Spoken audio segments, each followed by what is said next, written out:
Olá! O trabalho é apresentado pela acadêmica Robiane Marques Rodrigues, do curso de Farmácia da Universidade Federal do Mato Grosso, como pré-requisito para aprovação parcial da disciplina de Plantas Medicinais e Aromáticas, sob orientação da professora Fernanda Regina Vitorino. Plantas medicinais e aromáticas, e o tema da planta que eu fiquei responsável é a aloe vera, mais conhecida como babosa. Nesse seminário, eu fiquei responsável pela planta medicinal cujo nome científico é aloe vera. Ela é da família Liliaceae, nome popular como geralmente ela é conhecida como babosa, erva babosa, aloé, aloés de curuaçu ou aloés. Aqui está uma imagem que representa como geralmente a gente vê ela. A babosa, ela é uma planta que tem folhas triangulares grossas e suculentas, tem espinhos nas extremidades, parecido com serrilhas, às vezes aparenta flores vermelhas reunidas em cachos. A folha da babosa, ela é bem carnosa. No seu interior contém um líquido claro e viscoso, macio e semelhante a uma geleia. O nome babosa vem porque quando a gente corta a babosa, no meio dela, esse gel é parecido com a baba. Por isso o nome babosa. A babosa, ela tem uma etnobotânica medicinal muito importante. Essa etnobotânica, ela pode ser definida como estudo de relação que existe entre o homem e as plantas, e o modo como as plantas são usadas como recursos para os homens. A descrição etnobotânica da aloe vera, a gente descreve da seguinte forma. Ela é um arbusto perene, com folhas triangulares grossas, o caule dela é simples ou ramificado, pode chegar a 2,5 ou a 3 centímetros de caule, é amarelado. Os segmentos exteriores dela vai de 1 a 3 ou 1 a 2 do seu comprimento. Então, assim, ela é uma planta que chama bastante atenção, facilmente visível, e ela é de origem da África. Falando um pouco da história da aloe vera, o nome do seu gênero aloe provém do árabe aloé, do grego aloe e do hebraico alau. Essas três palavras têm o mesmo significado, que significa suco amargo e brilhante. Já o vera indica verdadeira. Antigamente era usado esse vera como verdadeira para falar uma alusão das outras espécies de outros gêneros que não possuíam as mesmas propriedades medicinais como a aloe vera. De acordo com a literatura, os primeiros registros do uso de aloe vera foram encontrados na Mesopotâmia cerca de 2100 a.C. Também há citações no Egito, que era usada pelas rainhas da beleza Cleópatra e Nefertiti, e também conhecida como a planta da imortalidade. No Egito, era muito comum usar aloe vera em rituais funerários e de balsamação. Os egípcios eles descobriram as propriedades bactericidas e fungicidas e por isso era conhecida como a planta da imortalidade. Então, coube aos fenícios, os grandes mercadores marítimos da antiguidade, a tarefa de levar a babosa às regiões dominadas pelo Império Romano e até a Ásia. Diz a lenda que Alexandre o Grande, quando foi atingido por uma flecha no cerco de Gaza, ele foi tratado por uma pomada que foi baseada de origem da aloé. E por isso, dizem que ele queria muito conquistar a ilha de Socota, que era conhecida antigamente pela abundância no cultivo de aloé, para poder garantir, a cura dos seus soldados feridos. Os índios, eles deram o nome de curandeira silenciosa para a babosa, porque eles acreditavam que ela crescia nos jardins do paraíso, por não conhecerem a origem das suas propriedades medicinais, eles acreditavam que essas plantas cresciam no jardim do paraíso, por isso deram esse nome curandeira silenciosa para ela. Outro fato histórico que a gente não pode deixar de citar sobre a origem da aloe vera é que Plínio, o Velho, ele citou a aloe vera na sua enciclopédia Natural História, Mas também ela foi citada por Dioscórides, que foi considerado o fundador da farmacognosia. Ele citou na sua matéria médica, obra que foi muito influente na medicina e na botânica até o século XVI, que as aloés ganhou a fama que tem os dias de hoje. Dioscórides fez referência também nessa matéria médica, fez referência ao cheiro forte, ao gosto amargo da aloe vera, e também citou nessa matéria médica dele que ela foi usada como tratamento de irritação da pele, de cura de furúnculos e feridas. Ela continuando, então, ela foi trazida para a América pelas missões espanholas e rapidamente foi incorporada como planta de cura pelas populações indígenas. As populações indígenas faziam muito uso de plantas para cunho medicinal e para outros cunhos. A aloe vera foi bastante importante como tratamento nas populações indígenas. Também há lendas que tinha vasos com existência de babosa, que era cultivada em plena armada de Cristóvão Colombo, que servia também para curar as enfermidades das suas tripulações. Então, assim, hoje há vários relatos na internet, como mitos, como lendas, onde a babosa foi bastante usada. Então, continuando, ela foi levada ao mercado londrino em 1693 e 1843. Grandes quantidades consideráveis eram importadas e atualmente ela é plantada em grande escala por diversos países, como a México, Estados Unidos e a China. Em 1932, ela foi reconhecida pela Farmacopeia Britânica como droga oficial, sendo aceita também em outras farmacopeias. Na RENAME, Renação Nacional de Medicamentos Essenciais de 2020, a aloe vera babosa também foi descrita como fitoterápico, que são dispensáveis pelo serviço do SUS. Então, assim, já foi um grande passo ele ter escrito na RENAME 2020, que consta como indicação terapêutica para o tratamento de queimaduras de primeiro e segundo grau e também ajuda no caso de psoríase. É apresentada como gel ou creme. Ela também foi classificada no Sistema de Classificação Anatomical Terapêutica e Chemical ATC, que é um sistema de classificação de fármacos que ele classifica os fármacos de acordo com o princípio ativo, de acordo com os órgãos ou sistemas dos quais eles atuam, suas propriedades terapêuticas, farmacológicas e químicas. Então, a aloe vera ela foi classificada como fitoterápico herbal de componente básico. Uso popular da aloe vera, que é mais conhecida como lama popular de babosa. Hoje em dia, o seu grande efeito é para hidratar os cabelos. Então, por mais que tenha aquele cheiro desagradável, muitas indústrias de cosméticos hoje em dia fazem seus cosméticos derivados da aloe vera devido a esse tratamento de hidratação, anti-caspa e entre outros que popularmente a gente conhece. Os sucos de aloe vera, eles são popularmente conhecidos para combater diversos sintomas, como gripe, resfriado, rinite, bronquite, asma, ajuda na digestão, evita azia e gases, aumenta o apetite sexual, reduz o estresse, combate depressão, anemia, ajuda a controlar a diabetes, ajuda na memória, também disso tudo, também ajuda na circulação sanguínea, remove excesso de gordura das artérias, ajuda a eliminar toxinas e ativar as funções dos rins e fígados. Ela é bastante usada para tratamento de asma, bronquite, rinite, devido às suas propriedades antibióticas, cura queimaduras solares, também tem função anestésica, anti-inflamatória, cicatrizante. Geralmente eles fazem uma compressa de aloe vera para poder aliviar as dores musculares, dores ósseas, enxaqueca, artrite, reumatismo.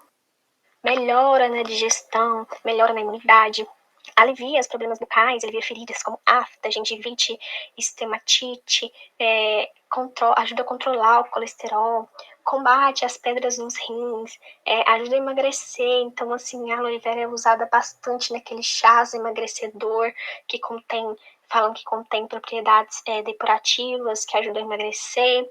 Também indicado para pele, espinhas, casos de acne, alivia dor de cabeça. No caso, ele até colocou receitinha na internet que é misturar o gel de aloe vera com algumas gotas de óleo essencial de menta para poder ajudar na enxaqueca. Então, assim, a aloe vera ela é popularmente conhecida para ajudar em diversas enfermidades, diversos sintomas, que mais para frente a gente vai ver que poucos deles são realmente cientificamente comprovados. Indicações da planta com referência. Busquei artigos que comprovassem as ações farmacológicas realmente da aloe vera. Encontrei artigos que comprovaram essas ações aqui: a ação anti-inflamatória, relaxante, cicatrização de feridas e queimaduras e psoríase. Primeiramente, sobre a ação anti-inflamatória. A aloe vera ela é classificada como anti-inflamatório não esteroidal. No caso, ele bloqueia a enzima ciclooxigenase, reduzindo então a produção das prostaglandinas por meio do ácido araquidônico, que então estão envolvidas no processo de vasodilatação, edema e dor. Então, inibindo essa enzima, a aloe vera acaba tendo seu efeito anti-inflamatório devido a isso. No estudo da Revista Brasileira de Queimaduras, eu encontrei que o arseman, ele é um polissacarídeo, que ele é extraído isolado da polpa da folha da aloe vera, e ele atribuía a maior parte da ação da aloe vera, né? De grande utilidade na cicatrização de feridas. Também constou nesse estudo que ajudou nos tratamentos de fibrosarcomas em caninos e em felinos, com resultados efetivos que são atribuídos às propriedades antitumorais e imunoestimulantes da aloe vera. Nesse mesmo estudo, foi encontrado que o polissacarídeo ele induz a proliferação de macrófagos e a produção de citocinas como interleucina 1, interleucina 6 e NTF1, então aumentando a atividade fagocitária, melhorando a resposta inflamatória. O autor, de Chances Garcia, de 1980, sugere que os cristais de aloe vera integrados na composição de colutórios bucais, possivelmente caracterizados, o efeito então de antibactericidas, anti-inflamatórias e a boa alternativa para o controle da placa bucal, diminuindo então a inflamação gengival. Esse foi um estudo que também foi analisado no artigo que eu trouxe. Explicando então a ação anti-inflamatória, também complementou explicando as ações, as propriedades antipuriginosas e antialérgicas efetivas da aloe vera. O lactato de magnésio, então, em vivo, ele vai inibir a conversão de estadina em histamina dentro das células do tecido conjuntivo, que são chamados de mastócitos, e atua, então, inibindo a estadina descarboxilase. A histamina, geralmente, é conhecida como um vasodilatador, que é dilado pelo organismo contra algum antígeno, causando edema, então, acompanhado de prurido, dos quais são sinais de alergia. Então, esse estudo aqui também comprovou que a aloe vera tem propriedades antipuriginosas e antialérgicas efetivas. Em relação à inflamação aguda, estudos também mostram que a aloe vera ela inativa significativamente a bradicinina in vitro. Os pesquisadores, então, eles referem-se à existência da aloe vera de carboxipeptidase, capaz, então, de hidrolisar a bradicinina e angiotensina in vitro. E a bradicinina, ela é um vasodilatador de potente agente produtor da dor, né? Também relatam a carboxipeptidase da aloe vera pode inibir a bradicinina in vivo, diminuindo então o sintoma de inflamação aguda. Também foi comprovado que utilizando aloe vera em gel in vitro para oxidar o ácido araquidônico, foi encontrada então a presença de ácido acetil salicílico em algumas partes dos componentes, E também foi encontrado compostos orgânicos, como, por exemplo, hemodin e aloin. A gente sabe que os salicilatos, eles são analgésicos e anti-inflamatórios. No caso, inibem a produção de prostaglandinas ao acetilar o ciclooxigenase. Ação de laxante. Eu encontrei poucos estudos que realmente comprovam essa ação com referência, até porque mais à frente a gente vai ver que a Anvisa proibiu a ingestão de aloe vera. Então, no estudo que eu encontrei, descrevia que o único uso interno substanciado era como laxante. O que ocorre, então? As antraquinonas e antranonas, presentes no látex da babosa, elas produzem, então, um efeito laxante por aumentar o peristaltismo. Então, aumenta o conteúdo de água no intestino por abrir canais de colo na membrana, levando a uma redução da absorção de líquidos pelo cólon. Então, vai haver uma redução de rede de absorção de líquidos pelo cólon, fazendo ficar líquidos mais presentes ali naquela região. Falando sobre os glicosídeos, ainda que alguma parte deles vão ser metabolizados pelas enzimas produzidas por bactérias intestinais, a maioria deles que alcançam o cólon, eles já vai estar indigeridos. Então, assim, o resultado disso tudo vai ser as fezes mais frequentes e mais aquosas. Agora falando sobre a cicatrização de feridas e queimaduras, a aloe vera, então o extrato de aloe vera, eles são padronizados por polissacarídeos. Os estudos, então, comprovaram que a mannose 6-fosfato, que é o principal polissacarídeo presente na aloe vera, ele seja responsável pela propriedade cicatrizante. E como essa cicatrização ela ocorre, então? Ela ocorre com a estimulação direta das atividades dos macrófagos e fibroblastos. A ativação dos fibroblastos, ele aumenta tanto a síntese do colágeno como a de proteoglicanas, promovendo, então, assim, a reparação dos tecidos. Então, vai ocorrer a cicatrização. Então, o uso tópico, ele aumenta a vascularização e a quantidade de colágeno ali presente para que o processo de cicatrização ocorra. E com isso, com o uso da aloe vera como gel, o tecido então ele é desinflamado e ocorre então a multiplicação das células epiteliais. Foram encontrados muitos estudos que mostram que o tratamento com extrato de aloe vera ele oferece rápida cicatrização de feridas, diminuição da área afetada, aumento da síntese de colágeno, e essa propriedade, como eu já havia dito anteriormente, é atribuída à mannose 6-fosfato, que é presente no gel de aloe vera. O que ocorre, então, como ocorre essa remodelação da matriz extracelular durante a cicatrização da ferida? Ocorre devido aos polissacarídeos funcionais da aloe vera. Eles, então, promovem a proliferação de fibroblastos e a produção do ácido hialurônico e hidroxiprolina, que tem um importante papel na remodelação da matriz extracelular, que, então, ocorre durante a cicatrização das feridas. Também encontrei que alguns estudos clínicos realizados em humanos comprovaram a eficácia da aloe vera no tratamento de queimaduras de primeiro e segundo grau, comparando então esse estudo com o creme de sulfadiazina de prata de 1%.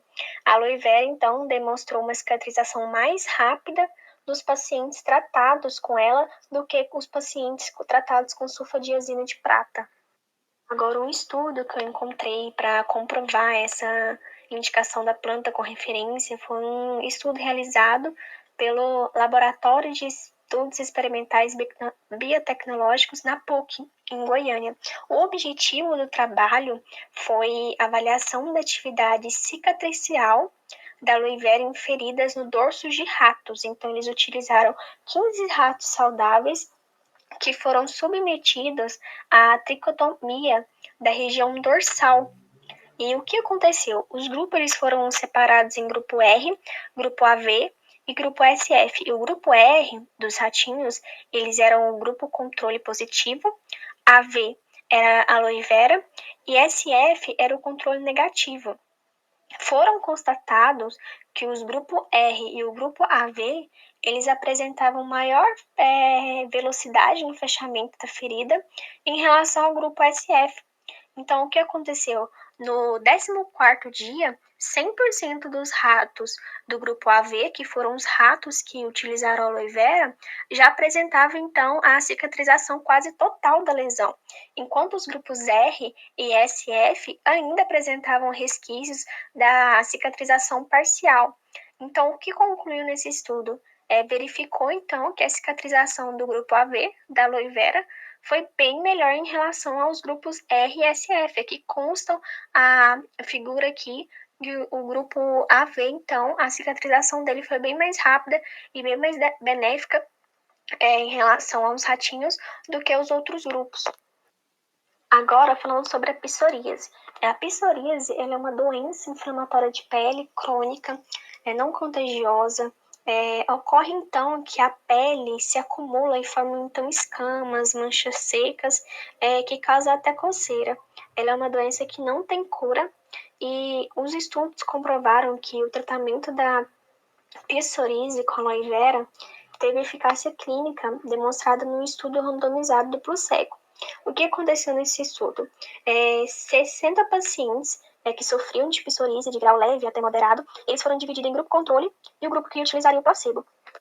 O que aconteceu? Um grupo, então, eles aplicariam nas lesões deles 3 vezes ao dia um creme contendo o extrato de aloe vera 0,5 ou um similar sem o ativo, ou seja, o placebo.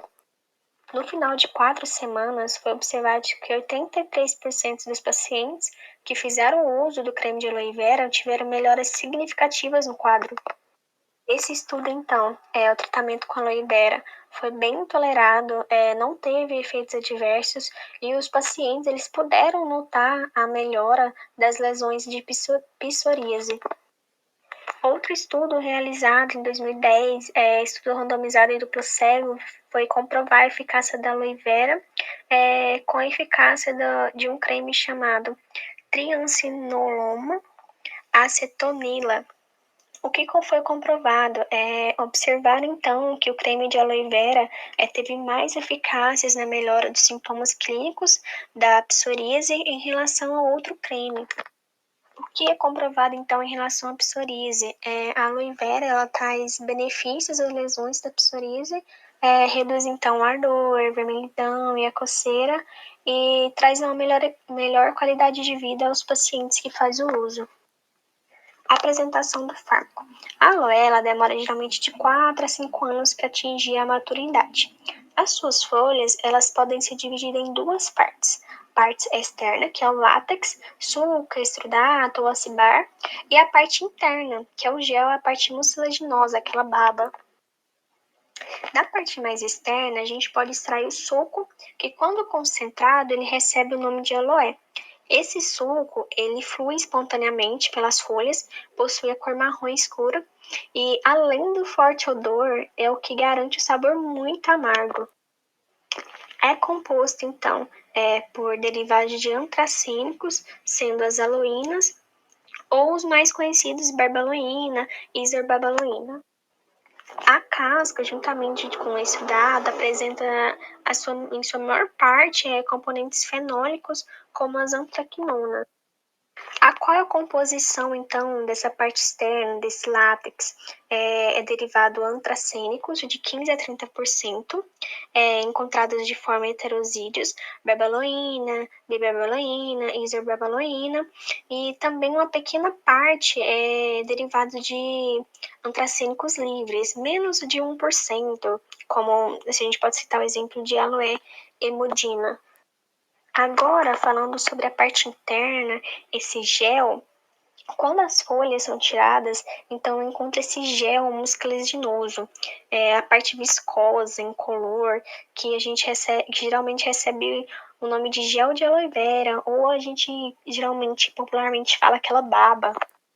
Essa parte, ela é constituída principalmente por água e polissacarídeos. Também existem mais de 70 componentes, como por exemplo, vitamina A, B, C, E, cálcio, potássio, magnésio, zinco, aminoácidos, enzimas e carboidratos. Então, os autores, eles constam que essas ações farmacológicas é devido a esses mais de 70 componentes encontrados ali naquele gel e também atribuem a atividade da semana. Então, a gente pode citar algumas ações farmacológicas que são derivadas da aloe vera, como, por exemplo, a ação anti-inflamatória, que ela se dá pelos esteroides e ácido salicílico, a ação antioxidante, que se dá pelas vitaminas, a ação antisséptica, que se dá pelas sapinas e antraquinonas. Então, todas essas ações, elas são derivadas a esses mais de 70 componentes que são encontrados ali no gel da aloe vera. Agora, se a gente for falar sobre a conservação para que esses componentes, então, sejam usados de formas corretamente, a gente pode citar aqui que alterações no cultivo, então, pode afetar nessa composição desse gel, que é tão importante por haver esses mais de 70 componentes.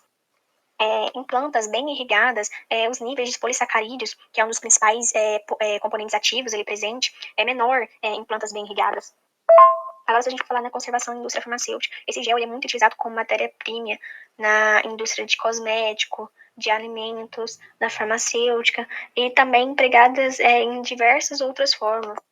Em formas de conservação, a gente pode citar aqui que essas empresas, essas indústrias geralmente usam pasteurização ou também é utilizada desidratação. Então, as indústrias elas procuram a melhor forma de conservação da aloe vera para poder realmente tirar toda a parte benéfica desse gel. Aqui eu coloquei a imagem tirada do artigo Aloe Vera, Tecnologias de Plantio em Escala Comercial para o Semiárido e Utilização. Aqui a gente pode ver que o gel é o transparente e aquela parte látex, que é a parte externa, é esse meio alaranjado, meio marrom. Aqui eu coloquei alguns exemplos de fitoterápicos que a base deles são aloe vera. O primeiro que eu vou falar é o aloax. Ele é encontrado na forma de gel, indicado no tratamento de queimaduras de primeiro e segundo grau, que são causados por água, fogo, exposição a raios solares, e ele tem efeito cicatrizante.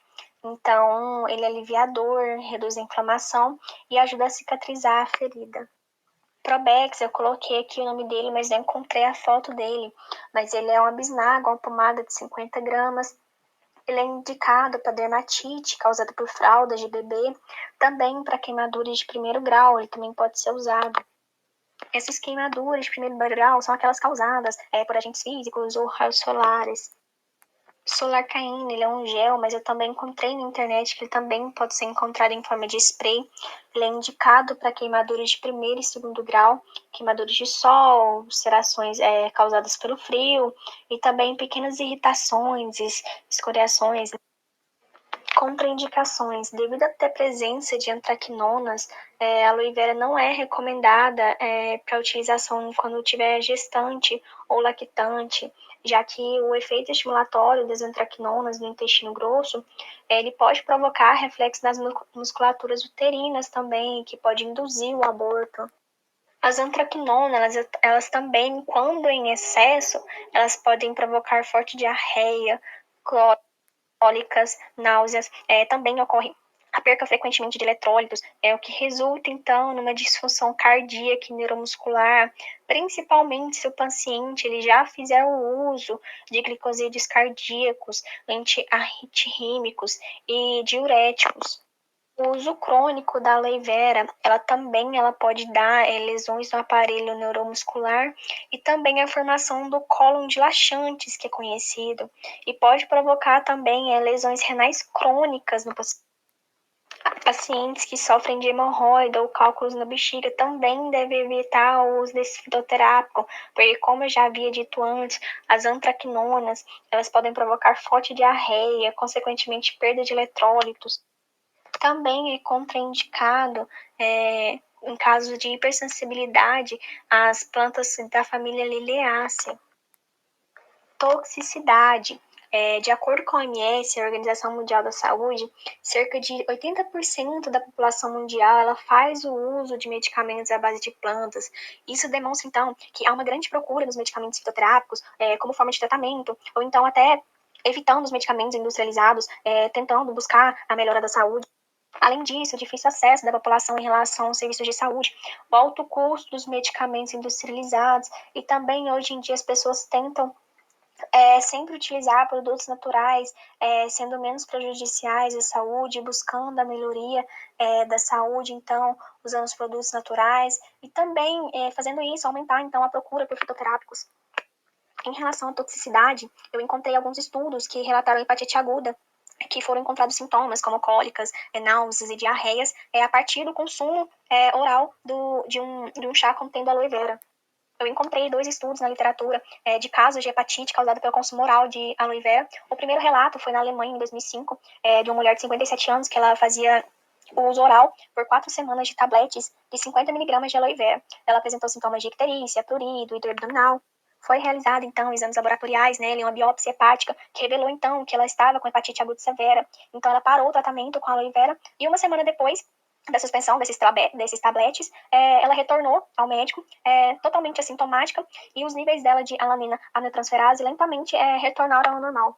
O outro estudo era em 2007, em Butterberg. Foi relatado, então, que um paciente de 73 anos, ele se queixou de náuseas, fadigas, perca de peso e outros sintomas. Foi realizado, então, alguns exames laboratoriais, biópsia hepática, que indicaram, então, uma hepatite aguda nele.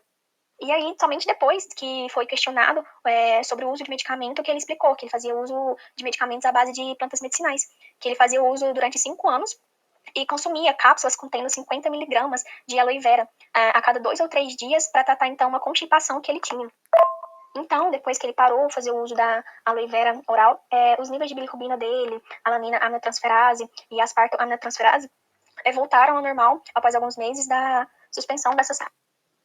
E também, eu olhei aqui por cima também, que foi encontrado outros 3 casos em 2010 em relação à preparação em consumo oral da aloe vera relacionados a alterações hepáticas tóxicas. A comercialização de sucos e outros alimentos contendo aloe vera, ela foi proibida em 2011 pela Anvisa. A Anvisa proibiu o consumo oral da aloe vera por falta de evidências científicas que comprovassem, então, a segurança e a virtude de relatos em relações adversas. Então, assim, não tinha estudos suficientes para a Anvisa poder aprovar a ingestão oral da aloe vera. Também pode haver intoxicação com contato, se a aloe vera tiver contato com a mucosa ou com as áreas dos olhos. Interações medicamentosas. Eu não encontrei relatos na literatura sobre o uso tópico das aloe veras tendo interações medicamentosas com outros medicamentos ou com algum alimento. Eu coloquei 2 curiosidades aqui em relação à aloe vera que eu achei muito importante. Teve uma reportagem na Rede Globo que passou que frisou que a Anvisa era contra a ingestão de aloe vera. Então, na época, essa notícia abalou, então, os comércios, porque hoje em dia a gente sabe que algumas bebidas são à base de babosa, algumas com, outras sem registros. Então, a Globo, ela frisou bastante que a Anvisa, ela proibia alimentos e bebidas à base de aloe. A Anvisa, então, ela solicita que as empresas façam mais estudos, comprovem, então, a eficácia, as reações adversas desses produtos alimentícios e dessas bebidas à base de aloe vera para realmente ter o selo da Anvisa comprovado. Na época, a Rede Globo até divulgou algumas reportagens se colocando a favor do uso da babosa. Foi até colocado alguns estudos de algumas universidades comprovando, resultando o uso da babosa e tudo mais, só que a Anvisa não comprova. Frisaram a questão da semana, que ela é um polissacarídeo contido na aloe vera, que ele mais 70 componentes são responsáveis pelas ações farmacológicas, tá? E o que ocorreu então? Ocorreu então uma grande novidade de 1º de 6 de 2012, que a Forever Love Brasil, ela então acabou de obter a liberação e a comercialização dos sucos Aloe Vera Gel, Aloe Berry Nectar, Aloe Beach e Aloe 2Go. Então, a liberação foi concedida através do julgamento do recurso apresentado ao Tribunal Regional Federal da Primeira Região, mesmo sem a aprovação da Anvisa. Agora, falando um pouco mais sobre a Anvisa de 2011, a Agência Nacional de Vigilância Sanitária, a Anvisa, ela aponta, então, que alimentos e sucos à base de aloe vera não devem ser consumidos pela população. Isso se dá porque não tem comprovações de segurança desses usos como alimentos ou bebidas. A aloe vera, então, ela é tetrafluor, que a aloe vera é bastante conhecida como babosa, que tem uso autorizado em produtos cosméticos, em medicamentos fitoterápicos de uso tópico, como função cicatrizante. Porém, usar a aloe vera como corantes alimentícios ou questão de bebidas não é comprovado.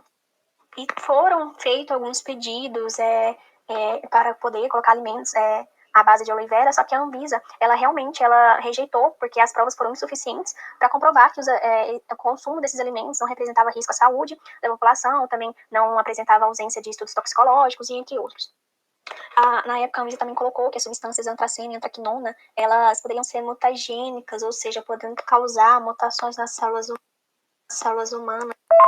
E também esses produtos de biotransformação potencialmente tóxicos, eles poderiam não possuir efeito imediato, mas porém eles poderiam ter efeito a longo prazo após a ingestão deles de forma sintomática e progredindo para um quadro clínico severo e às vezes até fatal.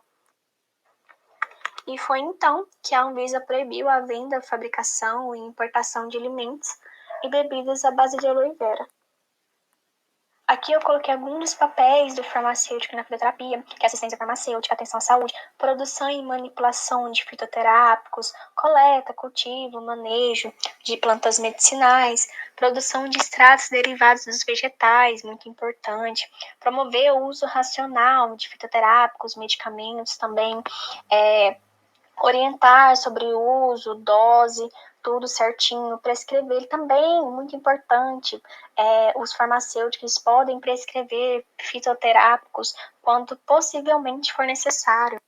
Em relação à prescrição farmacêutica, da resolução do CFF de 21 de julho de 2011, dispõe que sobre a indicação farmacêutica de plantas medicinais e fitoterápicos isentas de prescrições ou de registro, ou seja, o farmacêutico ele pode prescrever medicamentos fitoterápicos.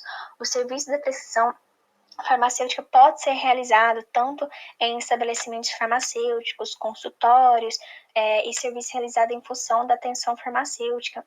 Ou seja, o farmacêutico ele deve selecionar e documentar terapias farmacológicas ou não farmacológicas relativas ao cuidado do paciente, visando sempre a promoção, proteção e recuperação da saúde do paciente. Agora, apresentando o quadro clínico, que é um paciente fictício, que eu mesma inventei. Coloquei aqui, paciente mulher, idade 25 anos, peso 68 quilos, altura 1,70 m. Coloquei também algumas características, que ela é chefe de cozinha, onde possivelmente aconteceu o acidente, não tem filhos, não tem históricos de doenças crônicas, não faz uso de medicamentos controlados, ela tem alterações nos triglicerídeos, ou seja, pode ter um colesterol alto, e também ela é sedentária, não pratica exercícios físicos. Então, foi feita a anamnese pelo farmacêutico, foi feita a limpeza do ferimento, então constatou um acidente no local de trabalho, no restaurante no qual ela era cozinheira. Foi constatado, então, queimaduras de segundo grau nos braços, bolhas, vermelhidão, inchaço. A paciente também se queixava de dor intensa. Também foi notado que em algumas regiões era queimadura de primeiro grau, e também algumas observações. Foi perguntada à paciente se ela gostaria de realizar o tratamento com medicamentos fitoterápicos, falou dessa possível intervenção fitoterápica e a paciente aceitou, então, essa orientação do farmacêutico para a realização dessa intervenção com fitoterápicos. Então, foi realizada a terapia não farmacológica e a terapia farmacológica. Essa terapia não farmacológica são aquelas que são orientações dadas aos pacientes que ele não precisa ter intervenção de fitoterápico ou algum medicamento. Então, foi indicado que a paciente realizasse atividade física, tivesse uma alimentação mais saudável e também controlasse os triglicerídeos, o colesterol alto dela, buscando sempre visando a melhoria da saúde do paciente. Na prescrição, então, a gente olha aqui no Rename, aqui, babosa, nome específico, aloe vera, indicação terapêutica, tratamento tópico de queimaduras de primeiro e segundo grau, que é no caso da nossa paciente aqui, e utilizado como creme. Como eu já havia dito na Rename de 2020, a prescrição do farmacêutico foi a planta aloe vera, nome popular conhecida como babosa. Sua forma farmacêutica é em creme ou em gel. Um modo de usar não é ingestão oral, é uso tópico aplicado na pele. E é contraindicado para mulheres grávidas ou pacientes alérgicos da família Liliaceae. A posologia que foi indicada pelo farmacêutico era a quantidade suficiente para cobrir a vermelhidão ou as bolhas do ferimento. O tempo de uso era 2 vezes ao dia durante 2 meses. E a finalidade, o que buscava com essa prescrição, era o tratamento da queimadura de 2º grau que estava nos seus braços. A orientação de preparo, então, lavar as folhas, tirar aqueles espinhos presentes nas extremidades da babosa, retirar, então, aquele gel mucilaginoso, porque vai ser utilizado apenas esse gel translúcido, incolor, que ele é presente no interior das folhas. Então, tem que tomar muito cuidado para não raspar ali aquela casca verde, para poder não contaminar esse gel mucilaginoso. O gel, então, ele pode ser usado incorporado, ou se você preferir, você pode colocar numa tigela, bater com um mixer e usar ele daquela forma, aquela forma que vai formar tipo uma espuma. E o mais importante, como que você vai guardar esse fitoterápico? Ele vai ser guardado num recipiente fechado, tem que estar bem fechado para não haver o risco de contaminação. Embalagem e armazenamento. A embalagem, então, ela deve garantir uma proteção do fitoterápico contra contaminações, efeitos da luz, umidade. O recipiente deve ser bem fechado para não correr o risco de contaminações. Tem que ser armazenado em um lugar fresco, seco, não ficar exposto à luz, como eu já havia falado anteriormente, poderia ser usado no potinho, ou aquela baba como espuma, você poderia também ter colocado um recipiente de spray, fechando a tampinha depois. Caso usasse ele em pote, deveria ser usado uma espátula para retirar o produto, para não haver contaminação do produto. Caso a paciente escolhesse não fazer esse trabalho de pegar a aloe vera, fazer em casa, se ela preferisse comprar a fitoterápico à base de aloe vera, também seria indicado. Aqui a indicação seria o Aloax, que é um medicamento fitoterápico, que ele é à base de aloe vera. A parte utilizada é a folha, aquele gel mucilaginoso que eu já havia dito anteriormente, é o nome popular, a babosa. Ele é apresentado em forma de gel, bisnaga, de 15 gramas a 30 gramas. O uso tópico, uso adulto e pediátrico, também seria passado 2 vezes ao dia durante 2 meses. O que esperava, então, com essa intervenção, com essa prescrição farmacêutica do fitoterápico? Esperava, então, que a paciente fizesse uso correto e constante do fitoterápico à base de aloe vera, para que progredisse com a melhora das suas feridas de 2º grau. E ao final dos 6 meses, as feridas já estavam cicatrizadas, ficando apenas resquícios, como mancha, ali daquela queimadura que era de 2º grau. Então, depois desse trabalho, a gente conclui que o uso da aloe vera é muito importante. Desde séculos passados, da Idade Antiga, já era usada a babosa como uma planta extraordinária, representando benefícios funcionais, propriedades farmacológicas excepcionais. Porém, também deve haver a padronização do uso da aloe vera, tentando conservar as características químicas e a definição da melhor forma de aplicação, até porque não pode ter o uso oral, quando tiver o uso oral apenas como laxante, entre outras características que eu já havia explicado aqui no trabalho. Deve sempre ficar evidente as atividades farmacológicas que essa planta produz, e temos uma vasta variedade de fitoterápicos aí, muitas na Rename de 2020 presentes, e a gente poderia sim fazer o uso deles. Os farmacêuticos também podem fazer prescrições de fitoterápicos, buscando sempre visando sempre a melhora do paciente, a saúde do paciente. Então, sempre buscar a forma mais segura do uso, como usar, quando usar, de que forma usar, buscando sempre a orientação do farmacêutico, visando ali o uso de fitoterápicos e entre outros. Obrigada, essa foi a apresentação do meu trabalho relacionada à aloe vera. E aqui está algumas referências bibliográficas que eu usei para fazer o meu trabalho.